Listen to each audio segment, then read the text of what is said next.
वैसे guys I hope you are in well. आइए Veer, welcome to Sterlock family. तो कैसे हो दोस्तों, मैं आशा करता हूँ शानदार तरीके से आप लोग अपनी लाइफ को एंजॉय कर रहे हो, अपनी सेहत, फैमिली और पढ़ाई का ध्यान काफी अच्छे से रख रहे हो। बड़ी ही छोटी सी और बड़ी ही प्यारी बात बोली गई है, सफर छोटा ही सही लेकिन यादगार होना चाहिए। आप लोग ये सोचिए कि आप लोग कहीं घूमने जा रहे हैं और रास्ते में आप लोगों को एक अनजान आदमी मिल गया और उससे आप लोगों की बात हुई और बात होने के बाद में फिर आप लोग उससे कभी नहीं मिले, ठीक है। तो आप लोग ये सोचिए कि वो जिंदगी में कहीं भी होगा, अगर वो आप लोगों से उस मोमेंट पर अच्छे से बात कर पाया होगा, आप लोग एक दूसरे के साथ में अच्छे से एक तरीके से अपनी बातें शेयर कर पाए होंगे, जो भी बातें आप लोगों ने शेयर की होंगी, छोटी मोटी दो बात या जो भी किसी के रेफरेंस के थ्रू आप लोगों को जानता होगा, तो वो इंसान जो है आप लोगों को जिंदगी भर याद रखने वाला है उस पर्टिकुलर एक इंसिडेंट की वजह से, ठीक है। तो इसीलिए कई बार बोला जाता है कि यार देखो, मान लीजिए आप लोग देखिए रास्ते में कहीं जा रहे हैं, मैं आप लोगों से टकरा गया। अब ये तो है नहीं कि मैं आप लोगों से रोज रोज मिलूंगा, ऐसे ही रोज रोज टकराते रहेंगे। तो यहाँ पर ये देखिए कि जितना भी देर मिले तो उतनी देर के लिए कम से कम कुछ इस तरीके की बातें हो कि हाँ याद रहे कि हाँ यार उस टाइम पर हम लोग आपस में मिले थे।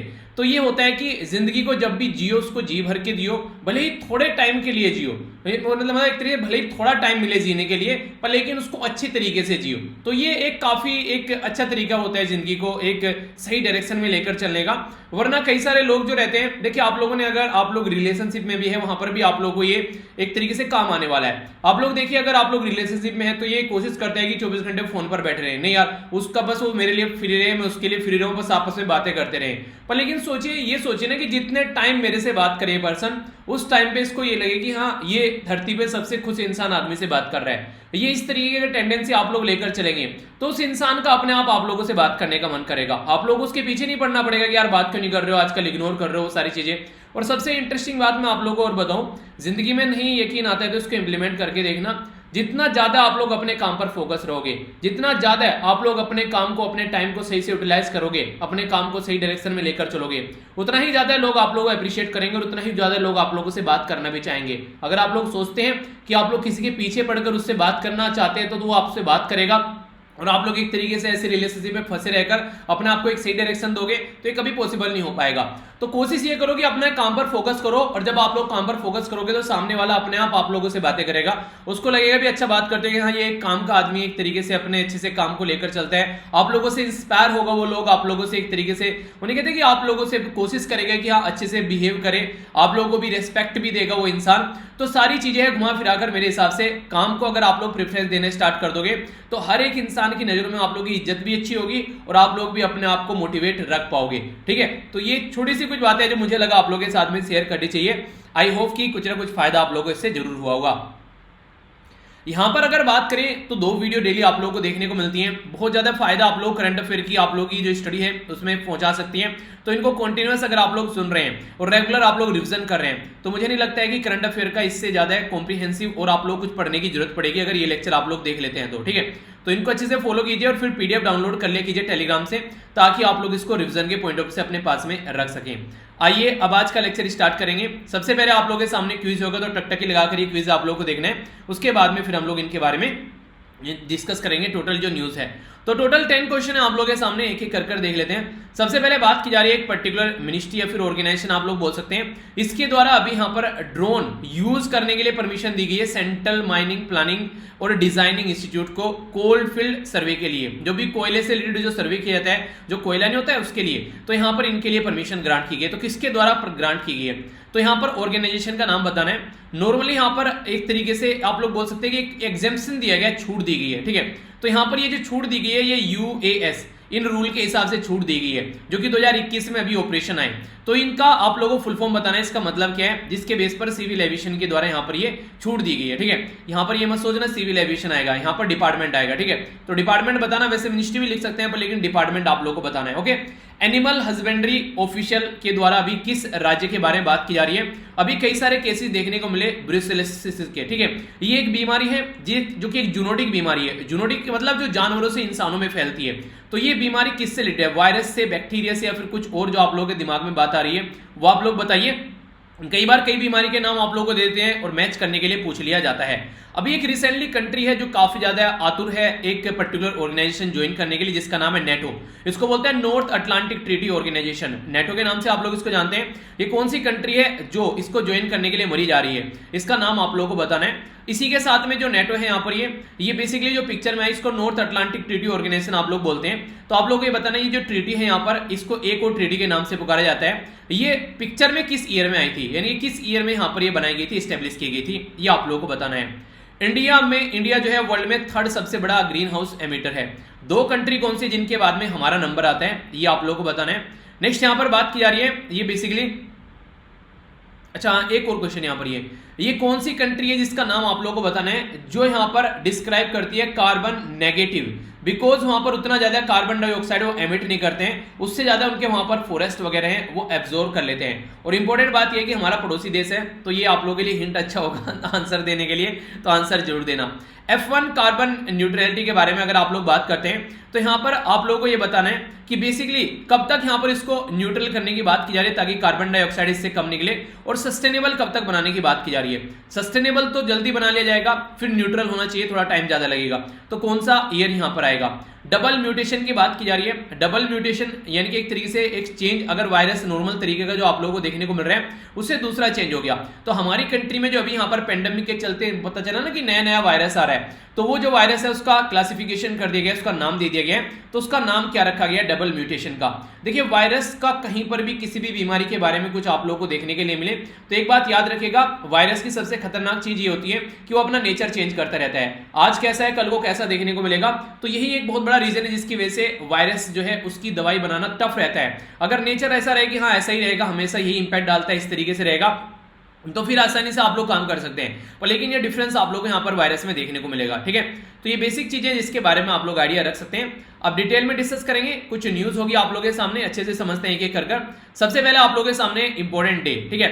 और एक बच्चा बोल रहा है कि सर अब तो मॉर्निंग में पढ़ने में मजा आने लगा है। देखिए यार मॉर्निंग में पढ़ने में मजा आएगा ही आएगा। शाम को देखिए कितनी गर्मी रहती है और पूरे दिन तो हालत खराब रहती है। अगर मॉर्निंग में आप लोग 3-4 बजे उठ के अपना टाइम जो है 4-5 घंटे मॉर्निंग में निकाल ले रहे हो, this is the best time आप लोगों को यूटिलाइज करने के लिए, माइंड के पॉइंट ऑफ व्यू से भी, हेल्थ के पॉइंट ऑफ व्यू से भी, चीजों को एक तरीके से पढ़ने के अंडरस्टैंड करने के पॉइंट ऑफ व्यू से भी, और शांति के पॉइंट ऑफ व्यू से भी।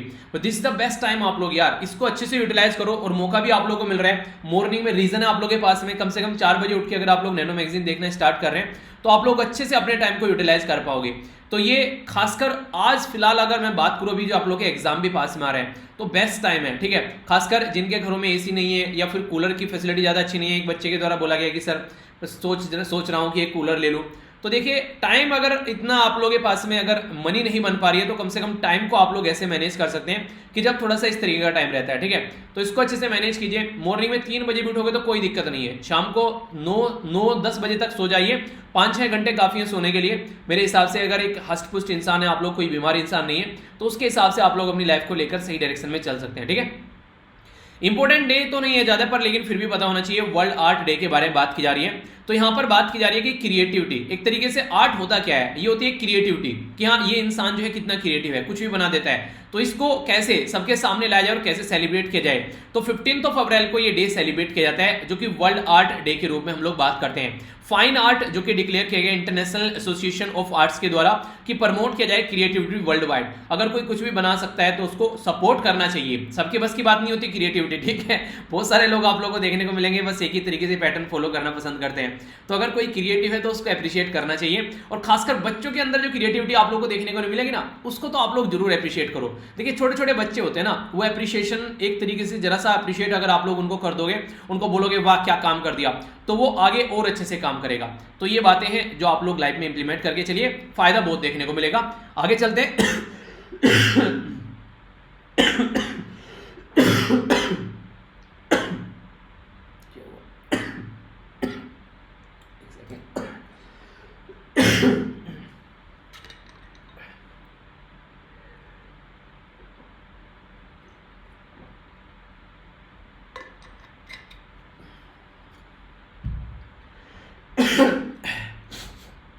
सॉरी यार,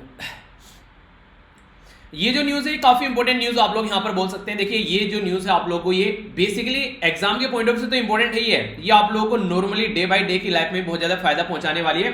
अगर रेगुलरली आप लोग बाहर से कुछ प्रोडक्ट लेकर आते हैं, जैसे ये दूध वगैरह लेकर आ गए, ठीक है, तो पैकेट का जो दूध पीते हैं, खासकर जो बाहर रहते हैं घर से दूध, उनके लिए काफी इंपॉर्टेंट है यहाँ पर ये।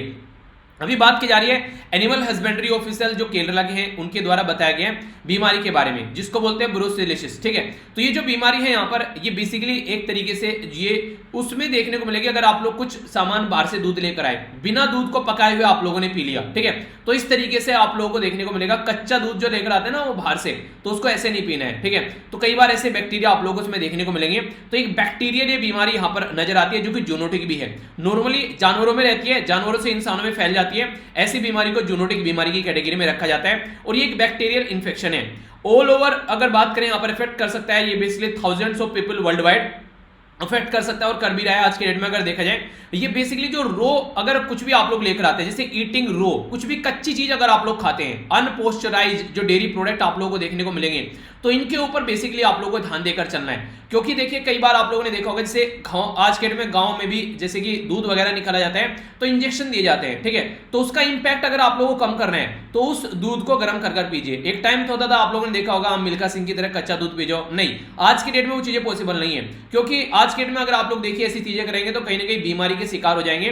तो पकाकर पीने से जो बैक्टीरियल इंफेक्शन है किसी भी पर्टिकुलर प्रोडक्ट के अंदर वो थोड़ा कम हो जाता है। अगर कोई प्रोडक्ट आप लोग घर में रखा हुआ है और वो गर्म करके खाने वाला प्रोडक्ट है, सब्जी वगैरह भी अगर जैसे आप लोगों ने मान लीजिए कल सब्जी बनी थी, आज अगर आप लोग खानी है तो उसको गर्म कर लीजिए अच्छे से, इसमें घी वगैरह डाल लीजिए, जीरा वगैरह डाल के हल्का सा उसको छोंका दे लीजिए, तो उसके बाद में आप लोग खाइए। उससे बैक्टीरियल जो टेंडेंसी होती है उसकी कम हो जाती है, ठीक है। रोटी रखी हुई है, कल की रखी हुई है, चलिए थोड़ा सा क्या कीजिए, कई बार ऐसे करते ऐसे बाहर रहते हैं तो हल्का सा घी डालिए उसके ऊपर, तवे के ऊपर, और फिर उसको गर्म करके खा लीजिए, ठीक है।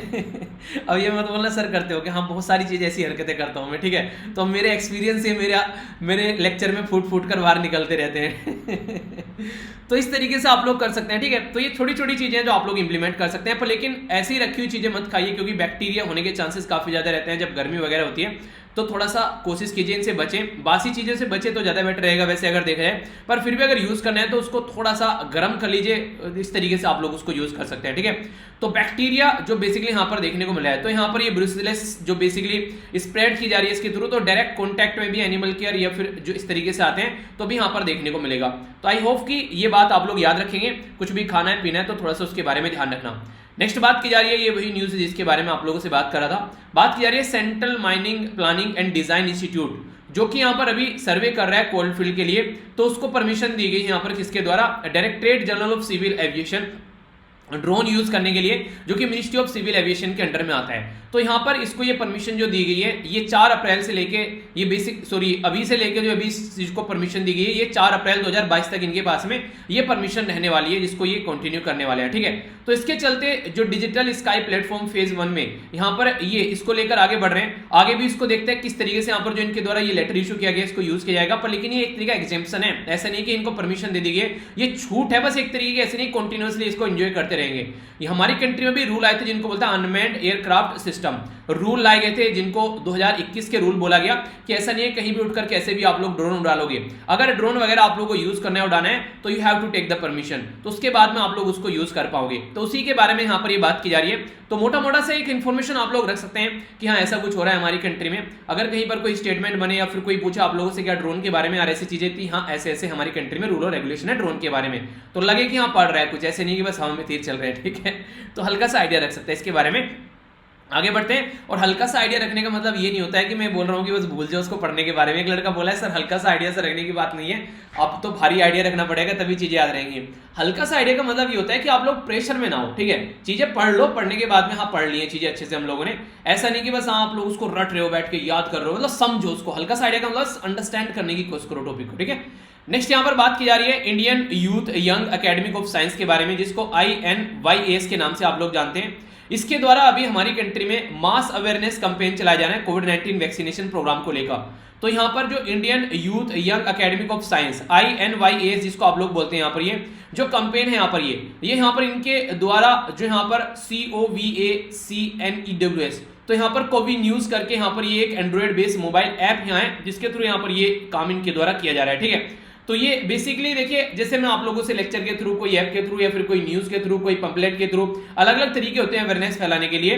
तो इंडियन नेशनल जो यूथ एकेडमिक ऑफ साइंस है, इनके द्वारा यहाँ पर ये तरीका ढूंढा गया है कि यंग जो साइंटिस्ट है हमारी कंट्री में खासकर, वो भी यहाँ पर इन चीजों में इंटरेस्ट ले सकें, प्रमोट कर सकें एजुकेशन और नेटवर्किंग जो यंग साइंटिस्ट है उनमें, और अच्छे से इंटरनेशनल लेवल तक भी चीजों को ले जा सकें। तो देखिए, अगर कोई भी प्रोग्राम आप लोगों को लेकर चल रहे हैं तो तभी आप लोग उसको ढंग से इंप्लीमेंट कर पाएंगे। अगर आप लोग उसको एक ग्रुप में देखिए, अगर मान लीजिए मैंने कुछ चीज स्टार्ट की, ठीक है, हो सकता है उसका कुछ ऐसा पहलू रह गया हो जो मेरी समझ में ना आया हो, पर मैं आप लोगों के सामने रखूं तो आप लोग बोले नहीं सर इसको ऐसे कर लेते हैं, तो एक नया एंगल देखने को मिल जाता है। तो वो वाली बातें तो मिलकर अगर इस तरीके से काम किया जाए तो कई सारी इंटरेस्टिंग चीजें देखने को मिलेगी।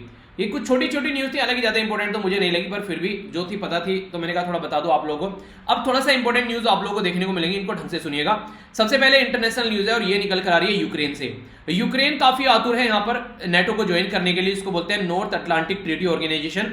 क्यों है इतना आतुर? क्योंकि आप लोगों को पता है कि 2014 में जो क्रीमिया है ये रसिया ने यूक्रेन से हथिया लिया था। हथिया लिया था मतलब रेफरेंडम यहाँ पर करवाया और उसको अपने कब्जे में ले लिया। तो उसके चलते यहाँ पर ये चीजें आप लोगों को देखने को मिलेगी। तो उसी के चलते यहाँ पर अभी ये नेटो को ज्वाइन करना चाहता है, क्योंकि रसिया बार बार धमकी देता रहता है इसको, ठीक है, सर पे बैठ रहता है रसिया। तो उसी के चलते इनके द्वारा कोशिश की जाती है कि अगर नेटो का मेंबर बन जाएंगे तो कल को रसिया कुछ भी बोलने से पहले सोचेगा एक बार। तो यूक्रेन जो है वो बोल रहा है कि जल्दी से यार मुझे ज्वाइन करवाओ, ताकि जल्दी से जल्दी मेरा जो प्रो रसिया हमारी कंट्री में जो एक्टिविटी चल रही है ना, कि रसिया के फेवर में जो एक्टिविटी चल रही है उसको कम किया जा सके, हम लोग अपनी कंट्री को मिला जुला कर आगे लेकर चल सकें। इसकी वजह से जो रसिया मिलिट्री है बॉर्डर पर पड़ी हुई है, खासकर आसपास वाले एरिया में अगर आप लोग देखेगा, और ईस्टर्न जो यूरोप है खासकर उसमें काफी ज्यादा कॉन्फ्लिक्ट एरिया वाला यहाँ पर देखने को मिलते हैं। सेपरेटिस्ट टेंडेंसी यहाँ पर इसके अंदर बढ़ती हुई जा रही है। तो इसके चलते थाउजेंड्स ऑफ जो मिलिट्री पर्सनल है नॉर्थर्न और ईस्टर्न बॉर्डर पर आप लोगों को देखने को मिलेंगे, दोनों साइड से, रसिया और यूक्रेन के भी। और ये जब से मुद्दा बढ़ा, जब से यहाँ पर क्रीमिया पेनिसुला को एनेक्स किया गया रसिया के द्वारा 2014 में,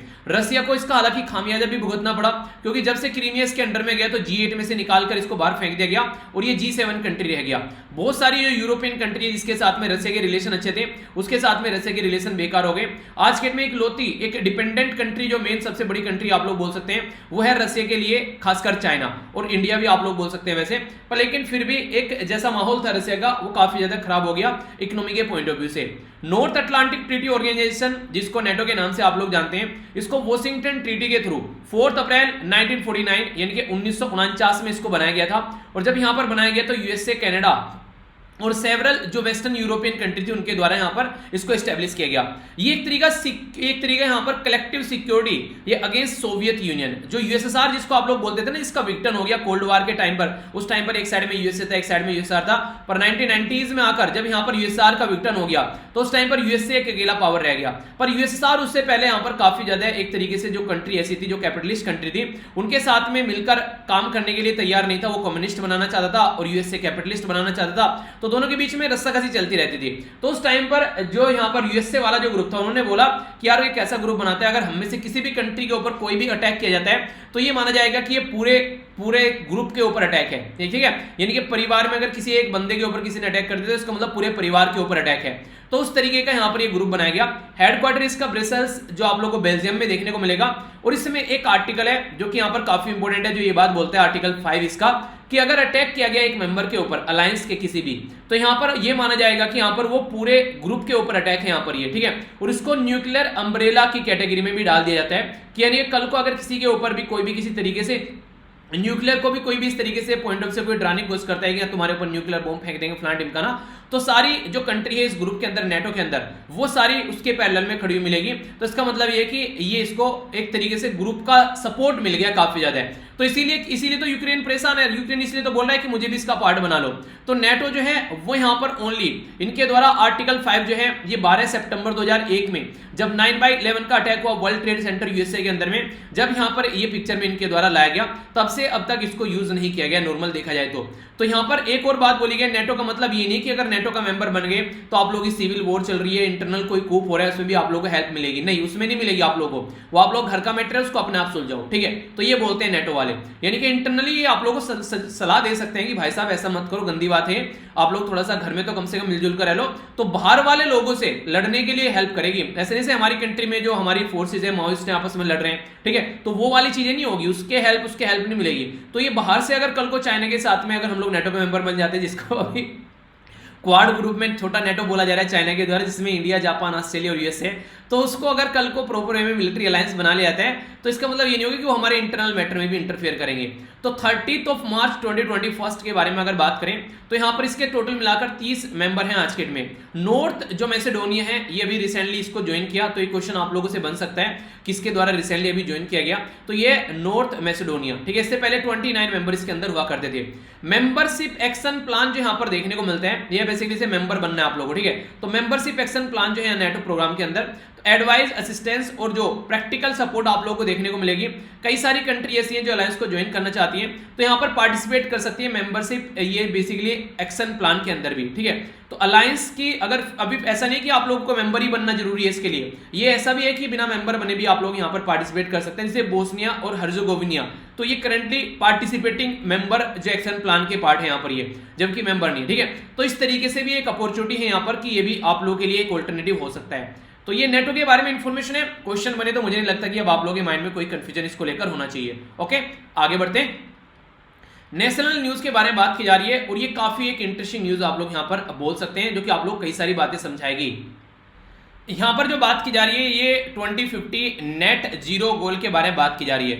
बेसिकली 2050 तक का नेट जो कार्बन एमिशन है उसको जीरो करने की बात की जा रही है, तो उसके बारे में यहां पर ये न्यूज है। ये आखिर न्यूज इतनी ज्यादा क्यों आ रही है? फिलहाल रिसेंटली अभी आप लोगों को पता है यूएसए के प्रेसिडेंट डोनाल्ड ट्रंप के बाद में जो बाइडेन बन गए, तो जो बाइडेन जो है वो यहाँ पर ये जो सब्जेक्ट है उनका काफी ज्यादा फेवरेट है, तो इसके लिए इनके द्वारा अलग से एक स्पेशल एनओए एक पर्सन पर्टिकुलर इसी पोस्ट के लिए बैठा दिया, जिसका नाम है जॉन कैरी।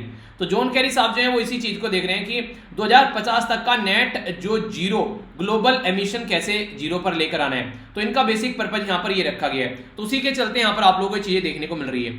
यहाँ पर नेट जीरो का मतलब अगर आप लोगों को समझाया जाए तो इसका मतलब ये नहीं होता है कि कार्बन, इसका बेसिकली मतलब ये होता है कि कार्बन न्यूट्रलिटी आप लोगों को लेकर चलनी है। इसका मतलब ये नहीं होता कि बिल्कुल जीरो एमिशन करना है। मतलब क्या है? मतलब ये कि अगर आप लोगों ने कार्बन डाइऑक्साइड अगर आप लोगों ने रिलीज की है, तो कम से कम आप लोगों की कंट्री में इतने फॉरेस्ट भी होने चाहिए कि वो उस कार्बन डाइऑक्साइड को एब्जॉर्ब कर सके। ठीक है, समझ में आ गया क्या बोला? मतलब कहने का ये कि उसको एब्जॉर्ब भी कर सको आप लोग, इतना कम से कम आप लोगों को वहां पर करना है। तो ये चीजें यहां पर बोली गई हैं। तो इसी के साथ में कोई भी कंट्री अगर यहां पर एमिशन कर रही है तो एब्जॉर्प्शन भी उसके पास में होना चाहिए। तो एब्जॉर्ब कर लिया, फिर कोई भी टेक्नोलॉजी का यूज करके एटमॉस्फेयर से उसको कार्बन डाइऑक्साइड को हटा दे, तो दूसरा ये काम आप लोग कर सकते हैं। तो एब्जॉर्प्शन या फिर उसको हटाना, तो कोई भी आप लोग यहां पर प्रोग्राम बोल सके। तो कार्बन सिंक जो होता है नॉर्मली वो फॉरेस्ट के अंदर होते हैं। जैसे अगर मैं आप लोगों को एक इंटरेस्टिंग चीज बताऊं, एक कंट्री है भूटान। भूटान के अंदर आज की डेट में मैक्सिमम आप लोगों को देखने को मिलेगा दुनिया भर के फॉरेस्ट है, चारों तरफ से फॉरेस्ट इसके अंदर है। तो इसके चलते जो कार्बन डाइऑक्साइड इसकी निकलती है उससे ज्यादा ये एब्जॉर्ब कर लेते हैं। तो कार्बन नेगेटिव कंट्री में है भूटान। तो उदाहरण के तौर पर आप लोग इसको याद रखिएगा, ये एक one of the best country है उदाहरण देने के लिए कार्बन नेगेटिव की कैटेगरी में जो यहां पर आता है। तो इस तरीके से आप लोग क्या कर सकते हैं, अगर नेगेटिव एमिशन का मतलब ये है कि आप लोग जितना प्रोड्यूस कर रहे हैं उससे ज्यादा आप लोगों ने एब्जॉर्ब कर लिया, तो या तो ये आप लोग देखिए, या फिर कोई भी आप लोग ऐसा कि कैसे कैसे आप लोग उसको हटाना है।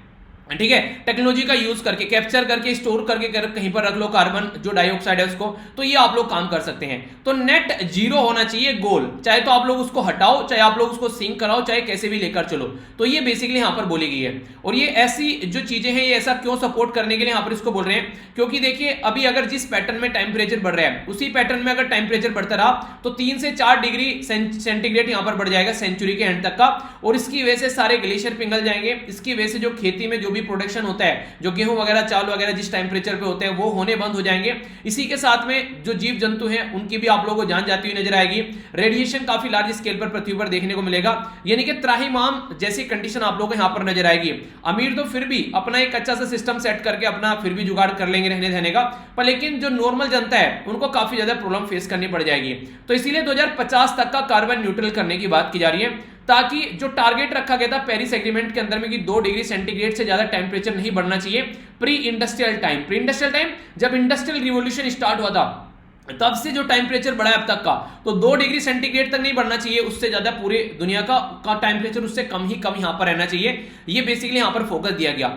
इंडिया के पीछे क्यों पड़ा हुआ है यूएसए ना होकर? वो इसलिए पड़ा हुआ है क्योंकि इंडिया जो है वो 3rd सबसे बड़ा एमिटर है।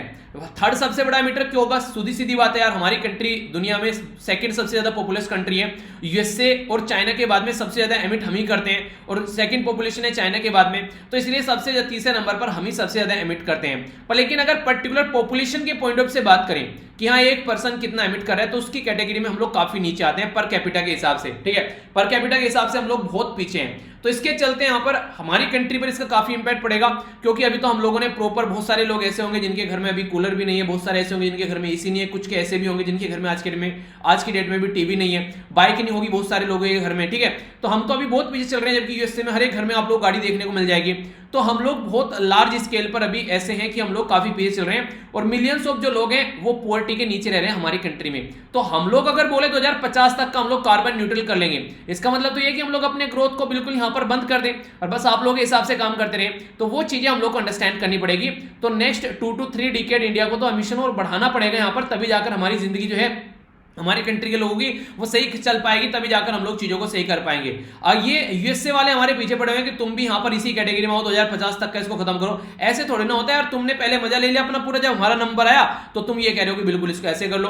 तो ये चीजें थोड़ी अंडरस्टैंड करनी पड़ेगी, प्लान होना चाहिए। और इंडिया का ये भी आर्ग्यूमेंट है यार, देखो अगर हम लोग पेरिस क्लाइमेट एग्रीमेंट के हिसाब से बात करें तो वहां पर भी कोई नेट जीरो गोल कोई ऐसा रखा नहीं गया। वहां पर उनके द्वारा बोला गया कि बेस्ट एक्शन प्लान जो आप लोगों को सूट करे उसके हिसाब से आप लोग काम कर लो, और उसी के हिसाब से हम लोग काम कर रहे हैं। तो इस तरीके से यहां पर चीजें समझाने की कोशिश की जा रही है। देखिए आप लोगों को याद होगा एक आर्टिकल और मैंने डिस्कस किया था, उसमें जो न्यूज़पेपर वाली वीडियो में, उसमें यह बोला गया था कि देखिए जो कंट्री जितनी कमा रही है, पर कैपिटा इनकम जिस कंट्री की है, अगर जिसकी ज्यादा है उसको जल्दी टारगेट दो।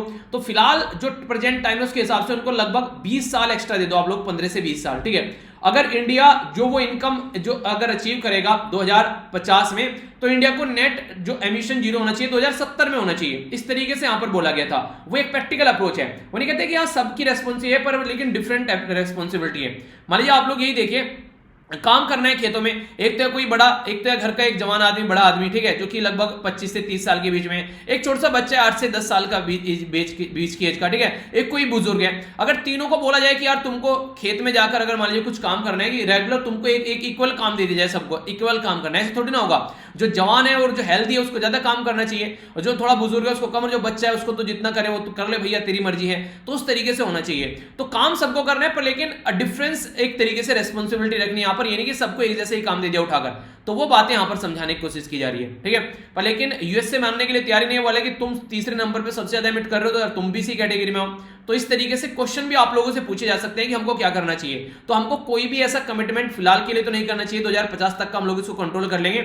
हाँ, थोड़ा लंबा इसको ढंग से एक एनालिसिस करके तो वो हम लोग सोच सकते हैं उसके बारे में। रिन्यूएबल एनर्जी पर हमारी कंट्री काफी अच्छे लेवल पर एक लीडरशिप का रोल प्ले करके चल रही है, ऐसे भी नहीं है बहुत पीछे हम लोग इसमें, तो भी कई सारी बातें हैं। तो ये मोटा मोटा तौर पर याद रख सकते हैं, ठीक है। स्टेट न्यूज में यहाँ पर सिविल डिफेंस वॉलेंटियर के बारे में बात की जा रही है। सिविल डिफेंस वॉलेंटियर ये रिसेंटली अभी काफी ज्यादा न्यूज में आ गए दिल्ली के अंदर, खासकर अरविंद केजरीवाल साहब के अंदर। दिल्ली पुलिस तो है नहीं है क्योंकि वो होम मिनिस्ट्री के अंडर में है, सेंट्रल गवर्नमेंट के। तो इसके चलते इनके द्वारा अलग से अपनी एक टीम तैयार कर ली। ये जो टीम तैयार की गई ये बेसिकली पुलिस की तरीके से ही काम कर रही है, अपने आप को पुलिस समझने लगी, तो उसकी वजह से यहाँ पर ये न्यूज में आ गई। तो कई सारे एलिगेशन इनके ऊपर लगाए गए। सिविल डिफेंस वॉलेंटियर जिनको बोलते हैं, ये बिल्कुल ये लग रहा था कि काफी हार्ड तरीके से, टफ तरीके से, इतना पुलिस भी नहीं करती है जितना इन्होंने लोगों को हैंडल किया। तो ये एक तरीके से काफी ज्यादा इसकी वजह से न्यूज में आई, कई सारे लोगों ने इनकी रिपोर्ट भी की। एक तो दिक्कत ये रह गई सबसे बड़ी कि इनको भी खाकी पहना रखी है, तो ये समझ में नहीं आता है वो नहीं है, एक आप लोगों ने मूवी देखी होगी, शायद संडे है मूवी का नाम, कह रहा बल्लू भाई, कह रहे कि ये तू वकील है? उनको नहीं, मैं वकील नहीं हूँ, मैं तो ऑडिशन के लिए जा रहा हूँ। कह रहा फिर कोर्ट क्यों पहन रखा है, कि कौन से कोर्ट से वो बात नहीं करता, वो डायलॉग है, वकील है, जो वकील है तो कोर्ट क्यों पहन रखा है, तो वो वाली बात हो गई।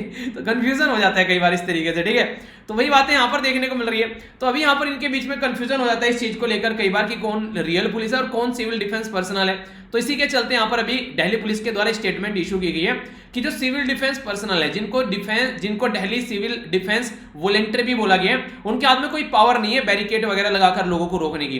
कोविड-19 का अगर किसी ने वॉयलेशन कर दिया है तो उनको ऐसा नहीं कि वो यहाँ पर उनके ऊपर कोई भी प्रोसिक्यूट कर सकते हैं, उनको पकड़ सकते हैं, नहीं। वो बेसिकली सिविल डिफेंस वॉलंटियर का मतलब ये होता है कि आप लोगों को जागरूक करो, यानी एक तरीके से, इसे नहीं कोई हेलमेट नहीं लगा रहा तो उसको बोलो यार हेलमेट लगा लो, तो ऐसे नहीं कि उसको बोल के वहां पर चलान काटूंगा मैं, तेरा उसके हाथ में पावर नहीं है, ठीक है, चलान काटने की, ठीक है, वो कुछ नहीं करेगा। उसको बेसिकली बस ये करना है कि वो रोके, और रोकने के बाद में बोले कि यार ये लगा लो। एक तरीके से हिदायत देने वाली बात होती है। जैसे मैं आप लोगों को हिदायत देता हूँ, मेरे हाथ में पावर थोड़ी ना आप लोगों को बोलूँ कि सुबह उठ जाओ, एक्सरसाइज करो, ये करो, ठीक है, आप लोगों को बस हिदायत ही देता रहता हूँ। मैंने कहा कुछ को तो शर्म आएगी, सुबह उठेंगे अपना ढंग से चीजें फॉलो करने स्टार्ट करेंगे। तो ये एक तरीके से सिविल डिफेंस वॉलंटियर मेरे जैसे हैं, ठीक है, ये हिदायत दे सकते हैं, पर लेकिन ये नहीं कि पकड़ करके बोले कि नहीं सुबह उठना है, ठीक है, वरना उठा के बिल्कुल चाबुक लेकर खड़े हो जाओ, तो वो वाली चीजें नहीं होनी चाहिए। तो सिविल डिफेंस वॉलंटियर जो है यहाँ पर अभी ये मेन और वुमेन जो थे ये कमांड करते हैं किसके अंडर, ये मजिस्ट्रेट के अंदर, जो खासकर डिस्ट्रिक्ट मजिस्ट्रेट यानी कि डीएम होता है उसके अंडर कमांड इनकी रहती है। इसी के साथ में अगर बात करें ओवरऑल जो कमांड इनकी रहती है वो यहाँ पर डिविजनल जो कमिश्नर है उसके अंडर आप लोगों को देखने को मिलेगी और रिपोर्ट डीएम के पास में जाती है। ये हमारी कंट्री में आए कहां से, तो सिविल डिफेंस एक्ट है 1968 1968 का, उसके हिसाब से इनको पावर मिलती है। एक अमेंडमेंट किया गया डिजास्टर मैनेजमेंट के टाइम पर भी सिविल डिफेंस वॉलंटियर की जरूरत पड़ती है, तो वो भी इसमें ऐड कर दिया गया। तो अभी रिसेंटली हमारी कंट्री में कोविड-19 के चलते तो डिजास्टर मैनेजमेंट एक्ट जो था वो भी इन्वोक किया गया, जिसके चलते सिविल डिफेंस वॉलंटियर का रोल काफी सामने निकल कर आया, जिसकी वजह से न्यूज में आ गई कि हाँ यार इनका क्या क्या रोल, इनको कैसे यूज किया जा सकता है। क्योंकि इतनी सारी पुलिस तो है नहीं कि हर जगह हर नुक्कड़ चौराहे पे दुनिया भर की पुलिस खड़ी कर देंगे लोगों को अवेयर करने के लिए कि मास्क लगाना है, ये करना है, वो करना है, थोड़ा सा उसके लिए यहां पर इनको यूज किया गया। According to Civil Defence Act 1968, देखिए यहां पर ऐसा नहीं है कि एक कम्बैक्ट रोल के लिए इनको यूज किया जाएगा लड़ाई के लिए कि इनको बॉर्डर पर भेज दो, कहीं लड़ाई होगी चोरी चकारी होगी वहां पर भेज दो, नहीं। ये बेसिकली काम क्या करते हैं, प्रोटेक्ट एक तरीके से यहां पर प्रोटेक्ट करते हैं पर्सन प्रॉपर्टी प्लेस को, एक तरीके से होस्टाइल अटैक ना हो कोई उस तरीके से, थोड़ा सा एक तरीके से नहीं कि प्रोटेक्ट करने का काम करते हैं, लड़ने के लिए नहीं। एक तरह से डिफेंस नाम रखा गया ना, तो हम ऐसा नहीं कि बंदूक चलाएंगे, हम ऐसे कोई मारेगा तो उससे रोकेंगे, यानी कि चीजों को बचाएंगे। कोई प्रॉपर्टी में आग लगाना चाह रहा है तो उसको रोक दो, ठीक है, ये नहीं कि उसको मारो, तो इस तरीके से आप लोग बोल सकते हैं। और इसमें जो डिजास्टर मैनेजमेंट ऐड किया गया वो भी इसलिए किया गया 2010 में, क्योंकि कई बार बड़े बड़े डिजास्टर आ जाते हैं, तो उसके लिए भी यहाँ पर कुछ ना कुछ सोल्यूशन होना चाहिए, तो उसके लिए भी ये सोल्यूशन खोजने की इसके थ्रू कोशिश की गई। तो ये भी एक छोटी सी इंपॉर्टेंट न्यूज आप लोगों के लिए हो सकती है, ठीक है। आगे बढ़ते हैं, इकोनॉमी के बारे में बात की जा रही है और यहां पर बात की जा रही है कॉपीराइट अमेंडमेंट रूल 2021 के बारे में। कॉपीराइट अमेंडमेंट जो हमारी कंट्री में अगर बात करें कॉपीराइट के बारे में, तो दो तरीके से इसको बेसिकली टैकल किया जाता है, गवर्न किया जाता है दो तरीके से। कॉपीराइट का मतलब क्या होता है, जैसे आप लोगों ने देखा ना, क्या यहां पर कई बार मैं नीचे लिख देता हूं, शायद कहीं पर लिख रखा, देखिए copyright at the rate study lover Veer, यानी कि मतलब ये है यहां पर कि ये जो वीडियो के अंदर जो कंटेंट है ये मेरा कंटेंट है, ठीक है, यानी कि मैंने इसको तैयार किया है। पता चला कोई क्या कर रहा है, इस वीडियो को डाउनलोड करके और इसको किसी के ले जाके कोर्स में इसको बेच रहा है, ठीक है, तो एक तरीके से वो क्या कर रहा है, ये मेरे द्वारा की गई जो मेहनत को पैसे देकर पैसा कमा रहा है, तो यानी कि मेरा एक तरीके से कंटेंट है जो मैंने तैयार किया है और वो इससे पैसे कमा रहा है, तो जिसको उसको हक भी नहीं है ये काम करने का, उसने मेरे से पूछा भी नहीं है, ठीक है। तो इस तरीके से अगर कोई ऐसी हरकतें करता है तो मेरे हाथ में राइट है कि मैं क्या करवा सकता हूं, उससे वो कंटेंट हटवा सकता हूं, अगर हटवाता नहीं तो हटाता नहीं हो तो उसकी रिपोर्ट कर सकता हूं, तो उसका चैनल टर्मिनेट हो सकता है या फिर उसके लिए रिपोर्ट भी की जा सकती है। तो ये हक होता है कंटेंट क्रिएट करने वाले का, जिसने वो कंटेंट क्रिएट किया है, तो ये कॉपीराइट की कैटेगरी में आ जाता है, ठीक है। तो कॉपीराइट एक्ट जो है 1957 का, और हाँ कई सारे बच्चे पूछते हैं कि सर ये जो स्टार्टिंग में वीडियो में मोटिवेशनल जो कोट है इसको मतलब कट कर कर हम लोग यूज कर सकते हैं, यार यूज कर सकते हो, देखो मेरी जो वीडियो है ना उसमें से आप लोग जो भी मन करे वो यूज कर सकते हो, ठीक है, पर लेकिन बस एक चीज याद रखना, एक तो उसके साथ में छेड़खानी मत करना। कई बार क्या कर देते हैं कि पढ़ा कुछ रखा है उसमें, पता नहीं क्या क्या वीडियो के अंदर में, कि वो नहीं कहते बिल्कुल उसको कहीं कुछ लगा दिया उसमें, कहीं कुछ लगा दिया, बनाया कुछ रखा था बना कुछ दिया, उसका रो जैसी है वैसी डाउनलोड कर लो, उसको डाउनलोड करने के बाद में कट कट कर आप लोगों को अपलोड करनी है तो अपलोड कर लो, कोई दिक्कत नहीं है उसमें, पर लेकिन उसके साथ में वैसे छेड़खानी मत करना, ठीक है, कि हाँ एक तरीके से कहीं इस तरीके से ये नहीं कुछ भी उसमें जो भी मन कर रहा है वही उसमें चिपका दिया कि हाँ यहाँ से जाकर ये खरीद लो, उसके अंदर कुछ ऐसी चीजें डाल दी, ठीक है, या फिर उसको बेचा जा रहा है कहीं पर, तो वो चीजें नहीं होनी चाहिए, ओके। तो यहां पर बात करें तो कॉपीराइट एक्ट जो है 1957 का, इसके हिसाब से बात करें, कॉपीराइट रूल जो है 2013 का आप लोग यहां पर देखते हैं, इसके हिसाब से बात करें तो ये काफी इंपॉर्टेंट है जो हमारी कंट्री में यूज किए जाते हैं। कॉपीराइट रूल 2013 का जो है यहां पर ये अमेंडमेंट किया गया 2016 में। बेसिक ऑब्जेक्ट यहां पर यही था ताकि जो प्रेजेंट टाइम पर जो भी लेजिस्लेशन है उसके फेवर में चीजें की जा सके। देखिए एक साइड में तो कॉपीराइट रूल है, एक साइड में कुछ और रेगुलेशन हमारी कंट्री में चल रहे हैं, तो न्यू प्रोविजन ये है कि कॉपीराइट जो जनरल है आज की डेट में इनकॉर्पोरेट किया जाए, एलिमिनेट किया जाए जो पब्लिक जो गजट के अंदर पहले चीजें मेंशन की जाती थी, तो अब गजट के अंदर मेंशन न करके यहां पर इसको जो भी बेसिकली यहां पर बात की जा रही है जर्नल जो अवेलेबल रहेगा वेबसाइट के ऊपर कॉपीराइट जो ऑफिस के अंदर में, ठीक है, तो गजट में इसके बारे में मेंशन नहीं किया जाएगा। एक तो ये चेंज किया गया। दूसरा इंपॉर्टेंट जो यहां पर चेंज किया गया जो कॉपीराइट जो सोसाइटी है, ठीक है, उसके बारे में बात करें तो यहां पर आप लोगों को एनुअल ट्रांसपेरेंसी रिपोर्ट के बारे में बात की जा रही है, वो यहां पर पब्लिकली अवेलेबल रहेगी फाइनेंशियल ईयर के लिए। और दूसरा यहां पर एक इंपॉर्टेंट यहां पर ये कि अगर बात करें कॉपीराइट जो बोर्ड है और जो अपलेट बोर्ड है उनको दोनों को बेसिकली मर्ज कर एक ही बनाया गया है, एक ये इसके अंदर चेंज किया गया है। फायदा क्या होगा इन सब चीजों से? देखिए, नए जो प्रोविजन है इंक्रीज करेंगे अकाउंटेबिलिटी और ट्रांसपेरेंसी। पहले ये तय था पता नहीं कहां का पर क्या क्या चल रहा है, तो एक तरीके से प्रॉपर पता रहेगा अच्छा अब यहां पर ये चल रहा है, ठीक है। इसी के साथ में जो डिस्टर्ब्ड जो बेसिकली रॉयल्टी वाली वो रहती है, यानी कि वो नहीं कि जैसे कि कोई किसी की किताब है छापी किसी ने और कोई और बेच रहा है उसका कंटेंट कॉपी करके। कई सारे लोग आप लोगों को देखने को मिलेंगे कि किताब किसी ने लिखी उसमें से निकाल के छोटी छोटी किताबें बना देंगे, हाँ ये इंपॉर्टेंट है। अरे उसने पूरी किताब लिख रखी है उसमें से निकाल के इंपॉर्टेंट बता रहे हो, ठीक है। अपना खुद का इंपॉर्टेंट लिखो कुछ, तो वो क्या होता है उससे वहां से वो बेसिकली ऐसे लगने लगता है कि उसकी चीज कॉपी कर करके यहां पर रख दी। सामने वाला तो बोलेगा लिखी मैंने, तुमने कॉपी कर रख दी, तुम इंपॉर्टेंट बता रहे हो, ठीक है।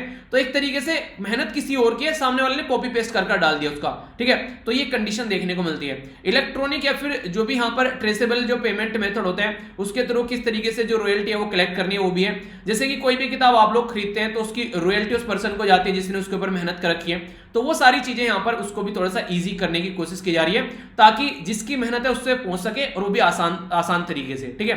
तो ये तरीका है बेसिकली यहां पर इसका, ज्यादा इंपॉर्टेंट नहीं है पर फिर भी एक आइडिया सा रख लीजिएगा, ठीक है। साइंस एंड टेक्नोलॉजी के बारे में बात करें तो यहां पर बेसिकली जो बात की जा रही है फॉर्मूला 1 के बारे में। फॉर्मूला 1 फेडरेशन इंटरनेशनल ये डी ऑटोमोबाइल, जिसको FIA आप लोग बोल सकते हैं बेसिकली शॉर्ट फॉर्म में, ठीक है। इनके द्वारा क्या बात की जा रही है, फॉर्मूला 1 जो रेस है आप लोगों ने कई बार देखी होगी, उसमें जो भी गाड़ियां यूज की जाती है उनको भी इस तरीके से बनाने की बात की जा रही है ताकि 100% सस्टेनेबल फ्यूल उनके अंदर यूज किया जाए, क्योंकि वो भी इन्वायरमेंट को काफी ज्यादा नुकसान पहुंचाती है। तो उसके लिए यहां पर अभी बात चल रही है। तो दो तरीके हैं, एक तो है कि न्यूट्रल बना देना कार्बन कंप्लीटली उसको 2030 तक का, और दूसरा ये कि एक सस्टेनेबल बनाना 2025 तक का, यानी कि सस्टेनेबल तो बनाओ कम से कम, फिर कार्बन न्यूट्रल बना लेना। तो ये इसके ऊपर काम किया जा रहा है। तो इसी के चलते यहां पर अभी एक ऑटो रेसिंग जो स्पोर्ट है उसके चलते यहां पर जो फॉर्मूला 1 यहां पर इसकी गाड़ी को प्रॉपर वे में हैंडल करने की बात की जा रही है। F1 कार जो है ये फास्टेस्ट रेगुलेटिंग आप लोग बोल सकते हैं रेसिंग कार है वर्ल्ड में, हाई सिंगल सीटेड जो आप लोगों को देखने को मिलेगी, जो मोटर रेसिंग जो कॉन्टेक्स्ट में यूज की जाती है। इसमें 3 चीजों के ऊपर फोकस किया गया है। एक तो डायरेक्ट एमिशन देखने को मिलता है, तो इसमें बोला जा रहा है कि 2,56,000 टन के करीब कार्बन डाइऑक्साइड पर ईयर निकलती है, ठीक है, जो कि यहां पर लगभग 30,000 अगर यूके के अंदर जो घर हैं अगर वो पावर यूज करें तो उसके इक्विवेलेंट है यहां पर ये। दूसरा इनडायरेक्ट वे में बोला जा रहा है, इनडायरेक्ट वे में क्या है, इनको लाने ले जाने के लिए जो लॉजिस्टिक वगैरह लगते हैं उसमें काफी ज्यादा इधर उधर से चीजें रहती हैं। इनको कहां पर बनाया जा रहा है, किस फैक्ट्री में इनसे फिर ले जाया जा रहा है, इनको क्या क्या ऑपरेशन हो रहे हैं उसके लिए, तो वहां पर भी क्या क्या इक्विपमेंट ट्रांसपोर्ट करके ले जा रहे हैं, इनको गाड़ी में रख कर ले जा रहे हैं। उसके चलते भी काफी कुछ सामान इधर उधर ढोना पड़ता है। तो जो लॉजिस्टिक का मतलब है सामान इधर उधर ढोने वाली जो बात हो जाती है, तो उसकी वजह से भी काफी ज्यादा एमिशन देखने को मिलते हैं। तो ये भी काफी बड़ा मुद्दा है। अगर खुद का एमिशन देखा जाए वो कम है, इनको ले जाने और वो दुनियादारी जुड़ती है सारी उसमें ज्यादा एमिशन हो जाता है। तो उसको भी यहां पर सस्टेनेबल की बात की जा रही है। और इसको तो अनकाउंटेड ये तो काउंट ही नहीं करते हैं कि बहुत सारे फैंस है, मिलियंस ऑफ लोग जो हैं जब देखने के लिए कोई भी ऐसा सिस्टम कहीं होता है उसको देखने के लिए आते हैं ट्रांसपोर्ट या फिर अपना कुछ गाड़ी वगैरह लेकर, वहां पर दुनिया भर के दर्शक जो आते हैं उसके बारे में कौन बात करेगा, तो वो दुनिया भर का उसको काउंट ही नहीं करते हैं। 1.9 million ton carbon dioxide generate की जाती है इस तरीके से एनुअली। तो ये सारी चीजों को इकट्ठा करके जो डायरेक्ट इनडायरेक्ट और अनकाउंटेड जिसको काउंट ही नहीं करते हैं, तो कैसे कम कर सकते हैं green house gas carbon dioxide इसकी हेल्प से, तो वो फोकस किया जा रहा है। 100% सस्टेनेबल बनाने की बात की जा रही है पहली बात तो, यानी कि ईंधन को इफेक्टिवली यूटिलाइज किया जाए। तो इसके चलते स्टार्ट किया गया था 1989 से जो फॉर्मूला, ये इसका ऑल्टरनेटिव फ्यूल कमीशन जो इनके द्वारा बोला गया कि 2007 में यहां पर जो इनके द्वारा इनिशिएट किया गया था कि 50% तो कम से कम जो इनको ये रिड्यूस करना है फ्यूल कंजप्शन, यानी कि जितना फ्यूल ये कंज्यूम फिलहाल कर रहे हैं तो 50% उसको कम लेकर आना है। अभी 2026 तक का इनका टारगेट है कि 100% सस्टेनेबल फ्यूल इनको यहां पर बेसिकली लेकर चलें ताकि इन्वायरमेंट को कम नुकसान पहुंचा सके। तो ये अलग अलग लेवल पर इंडिया के लिए बात की जा रही है, अभी यहां पर फॉर्मूला 1 के लिए बात की जा रही है। ये एक टाइम तक ही कोई बात ही नहीं कर रहा था। तो ये जो बाइडेन का असर आप लोगों को यहां पर देखने को मिल रहा है all over India, all over world के अंदर में, ठीक है। तो यहां से आप लोग इसको देख सकते हैं। इंटरनेशनल रिलेशन के बारे में बात करें तो सेशल्स के बारे में बात की जा रही है। तो यहां पर इंडियन ओशन के अंदर अगर आप लोग देखिएगा तो ये यहां पर कंट्री आप लोग को एग्जैक्ट नजर आएगी, ठीक है। ये अफ्रीका कॉन्टिनेंट के जस्ट राइट साइड में आप लोग यहां पर देखते हैं। तो यहां पर हमारी कंट्री के द्वारा अभी एक तो इनके लिए कई सारी से कोर्ट बिल्डिंग वगैरह बनाएगी, ठीक है। 1 मेगावाट का यहां पर सोलर पावर प्लांट लगाया गया। 10 के करीब कम्युनिटी डेवलपमेंट प्रोजेक्ट यहां पर कंप्लीट किए गए। तो ये सारे इंडिया की हेल्प से यहां पर किए जा रहे हैं। हमारी कंट्री के प्राइम मिनिस्टर और इनके प्रेसिडेंट जो हैं वो यहां पर उनके बीच में वर्चुअल मीटिंग हुई जिसमें ये सारी बातें की गई। 29 के करीब स्मॉल जो यहां पर पीपल ओरिएंटेड डेवलपमेंट प्रोजेक्ट चल रहे हैं सेशल्स के अंदर में, और 400 के करीब जो हाउस हैं अराउंड यहां पर उनको इलेक्ट्रिसिटी की रिक्वायरमेंट पूरी इसकी हेल्प से की जाएगी। जाएगी। इसी के साथ में हम लोग यहाँ पर फास्ट पेट्रोल वेसल जो यहाँ पर आप लोग देखते हैं, ये सिसल्स को प्रोवाइड करा रहे हैं यहाँ पर, ये जो हमारी कंट्री में garden reach ship building engineering limited के द्वारा यहाँ पर ये प्रोवाइड कराए जा रहे हैं, ठीक है, जिसको पीएस जोरास्टर के नाम से बोला गया है। इसी के साथ में यहाँ पर जो मैंने बता दिया बनाई गई है 100 करोड़ के करीब यहाँ पर इसके अंदर पैसा लगाया गया है। Patrolling, anti smuggling, anti poaching operation, search and rescue वाले ऑपरेशन में ये सारा यूज करेगी यहाँ पर, यानी कि जहां पर ये रखी जाएगी वहां पर एक तरह से निगरानी का काम करेगी, मोटे मोटे तौर पर ऐसा आप लोग बोल सकते हैं। इंडिया के द्वारा पहले भी गिफ्ट किया गया 2005, 2014, 2016 में। और सागर अगर मिशन के बारे में आप लोग बात करें, security and growth for all in the region, Indian Ocean के अंदर जो भी नीचे यहाँ पर कंट्री है उनकी सिक्योरिटी और ग्रोथ की रेस्पॉन्सिबिलिटी के बारे में बात करें तो इंडिया काफी बड़ा रोल प्ले करता है, तो उसके लिए भी काफी इंपॉर्टेंट है। इसी के साथ में बात की जा रही है यहाँ पर कि 50,000 के करीब डोज कोविड साल की जो कोविड-19 की जो वैक्सीन है वो हमारे द्वारा दी गई, तो उसके लिए भी यहाँ पर फर्स्ट कंट्री थी जिसको यहाँ पर ये कंसाइनमेंट इनके द्वारा रिसीव किया गया, तो ये भी एक पॉजिटिव साइड है हमारी साइड से, ठीक है। तो ये बेसिक चीज होगी। ज्योग्राफी के बारे में बात करते हैं तो रेड सी के बारे में यहाँ पर बात की जा रही है। इजराइल के ऊपर आरोप लगाया गया ईरान के द्वारा कि उन्होंने हमारे जहाज के ऊपर अटैक किया है, यहाँ पर कहां पर, ये बेसिकली रेड सी के अंदर में, तो ये इनके द्वारा आरोप लगाया गया है। तो इस पर्टिकुलर रीजन की वजह से ये न्यूज में है यहाँ पर, ये बेसिकली जो वेसल था ईरान का जिसका नाम था यहाँ पर MV सेवेज, ये यहाँ पर जिबूती वाले एरिया में यहाँ पर देखने को मिला यहाँ पर कहीं, ठीक है, जिसकी वजह से कंडीशन निकल कर आई। तो यहां पर अगर बात करें, देखिए जब से यहां पर ईरान जो है वो ईरान न्यूक्लियर डील में एंट्री करने की बात कर रहे हैं, वियना ऑस्ट्रिया के अंदर कॉन्फ्रेंस हुई, तो यहां पर ये फिर से ज्वाइंट कॉम्प्रिहेंसिव एक्शन, जो joint comprehensive plan of action में फिर से एंट्री करने की बात करें, तब से इजराइल जो है वो चिढ़ रहा है, क्योंकि डोनाल्ड ट्रंप तो उससे बाहर निकल गए थे, इजराइल की खुशी की बात थी। इजराइल इसीलिए यहां पर चिढ़ रहा है क्योंकि यहां पर वो नहीं चाहता है कि इसको कंप्लीट फॉलो किया जा सके, क्योंकि कल को ईरान अगर यहां पर फॉलो करेगा तो ईरान एक अच्छे लेवल पर शांति रहेगी, यूएस के साथ में रिलेशन अच्छे बनेंगे और ईरान एक अच्छे लेवल पर आगे बढ़ता हुआ नजर आएगा, जो कि पसंद नहीं आता है इजराइल को, इसकी हिस्ट्री उठाकर अगर आप लोग देखोगे तो। अगर रेड सी के बारे में बात करें तो यहां पर रेड सी के बारे में बात करें तो ये बेसिकली एक साइड में आप लोग को यहां पर ये एशिया वाला पोर्शन देखने को मिलेगा और एक साइड में आप लोग को अफ्रीका वाला पोर्शन देखने को मिलेगा, इसके बीच में ये पोर्शन आप लोगों को नजर आता है। इसको अगर आप लोग वैसे मैप में आप लोग देखना चाहते हैं थोड़ा सा, तो यहां से आप लोग देखते हैं अपनी कंट्री के साथ में कंपेयर कीजिए, गल्फ ऑफ एडन, रेड सी हो गया, यहां पर ये देखने को मिलेगा मेडिटेरेनियन सी, ठीक है। तो यहां पर आप लोगों ने देखा तभी हम लोगों ने डिस्कस भी किया था सुएज कैनाल के बारे में भी, तो ये इस पर्टिकुलर रीजन के बारे में बात की जा रही है। कई बार न्यूज में रहता है, कंफ्यूजन नहीं होना चाहिए, ओके। तो जो गल्फ ऑफ ये अकाबा और गल्फ ऑफ सुएज जो है यहाँ पर ये इस पर्टिकुलर रीजन में मेडिटेरेनियन सी के साथ में होते हैं, सुएज कैनाल के साथ में कनेक्ट करते हैं, तो ये सेपरेट करता है इस पर्टिकुलर रीजन को यहाँ पर। तो यहाँ पर ये भी कई बार न्यूज में रहता है, आप लोगों से पूछ लिया जाएगा गल्फ ऑफ अकाबा कहां पर है, ठीक है, इसी के साथ में यहाँ पर गल्फ ऑफ सुएज कहां पर है, तो ये भी क्वेश्चन आप लोगों से एग्जाम में कई बार बन जाते हैं, तो इनके बारे में भी आइडिया आप लोग थोड़ा थोड़ा रख सकते हैं। अगर इसको देखना भी थोड़ा सा आप लोग चाहते हैं तो कहां से क्या क्या एरिया है, इसको थोड़ा सा मैं आप लोगों को दिखा भी देता हूं। यहाँ पर इस तरीके से आप लोग यहाँ पर आइएगा, ये एग्जैक्ट लोकेशन आप लोग देखते हैं, जूम करके देखेंगे एग्जैक्ट यहाँ पर जब आप लोग आएंगे, ये ऊपर इजराइल आप लोग देखते हैं, यहाँ पर थोड़ा सा और जूम कर लेंगे, ये देखिए, ठीक है, ये आप लोगों को गल्फ ऑफ अकाबा, ठीक है, यहाँ पर ये देखने को मिल रहा है, ठीक है, सुएज गल्फ आप लोग यहाँ पर साइड में बोल सकते हैं, ठीक है, ये रीजन के बारे में बात की जा रही है। तो ये सुएज कैनाल इधर देखेगा आप लोग ऊपर चल के यहाँ पर, ठीक है, तो ये पर्टिकुलर रीजन में आप लोग कई बार यहाँ पर ये इस तरह की झड़प देखने को मिलती है। तो ये रेड सी हो गया, नीचे अगर थोड़ा सा आएंगे, ठीक है, इसी में यहाँ पर आप लोग देखते हैं ये हो गया जिबूती, जिसके बारे में मैंने आप लोगों से बात की, ये गल्फ ऑफ एदन हो गया, तो इनके बारे में कई बार बातें पूछ ली जाती हैं, ठीक है, तो मोटा मोटा आइडिया रख सकते हैं। और बाकी यहाँ पर तो वही बात कर रखी है जो आप लोगों को पता है कि joint comprehensive action of plan P5+1 country के साथ में मिलकर यूके, फ्रांस, रसिया, चाइना और यूएसए के द्वारा डील साइन की गई थी, जिसमें +1 में कौन था, जर्मनी, ठीक है। तो ये बेसिकली एक joint comprehensive plan of action था जिसको ईरान को फॉलो करने को बोला गया था और ईरान ने इसको फॉलो भी किया, पर डोनाल्ड ट्रंप को इनका फॉलो करना पसंद नहीं आया, उन्होंने बोला कि मुझे अनफॉलो कर दो, तो ये बाहर निकल गए। फिर उसके बाद में 2018 में जब ये बाहर निकले, फिर यहाँ पर देखने को मिला कि ईरान ने कुछ टाइम तक तो फॉलो किया, फिर ईरान भी बाहर निकल गया, मतलब ईरान ने भी फिर इसको उल्लंघन करना स्टार्ट कर दिया। अब जो बाइडन आ गए बोल रहे हैं कि फॉलो करो फिर से, तो इस तरीके से रस्साकसी चल रही है ईरान न्यूक्लियर डील में। इंपॉर्टेंट बात यह, जून के महीने में इलेक्शन होने वाले हैं, अगर उससे पहले कुछ सोल्यूशन निकल जाता है तो अच्छा रहेगा, वरना कई प्रॉब्लम यहां पर फेस करनी पड़ सकती है कंट्री को, ठीक है। हेल्थ के बारे में बात करें, अगर यहाँ पर डबल म्यूटेशन देखने को मिल रही है वायरस की, तो जो हमारी कंट्री में जो वायरस की म्यूटेशन देखने को मिली उसका नाम दे दिया गया B1617, याद रखिएगा B1 इसको बोला गया 617, जो हमारी कंट्री में जो म्यूटेशन निकल कर आ रही है, ये म्यूटेशन हमारी कंट्री में जो देखने को मिली यहाँ पर SARS-CoV-2 यानी कि सीवियर एक्यूट रेस्पिरेटरी सिंड्रोम कोविड-19 2, तो इसका यहाँ पर ये हमारी कंट्री में जो इंडिया SARS-CoV-2 कंसोर्टियम जीनोम, जिसको INSACOG के नाम से आप लोग जानते हैं, नॉर्मली स्टार्टिंग में इसको E484QL452R के नाम से इसको बोला गया, फिर आगे चीजें चेंज की गई। ठीक है, ये यहाँ पर एक मोटा मोटा आइडिया रखेगा, फिर आगे कई सारी चीजें यहाँ पर चेंज देखने को मिली, पर लेकिन ये बेसिकली बोला गया था कि ऐसे एस्टिमेशन लगाई जा रही है, तो इसकी स्टडी की गई, स्टडी करने के बाद में इसका ये नाम दिया गया। हालांकि वेरिएंट ऑफ कंसर्न की कैटेगरी में नहीं डाला गया अभी, कंसर्न का मतलब कि यहां पर दिक्कत कर सकता है। अभी यूके का वेरिएंट है B117, ठीक है, साउथ अफ्रीका का B1351, ठीक है, ब्राजील का है PIP1, ठीक है, तो ये वेरिएंट ऑफ कंसर्न की कैटेगरी में है।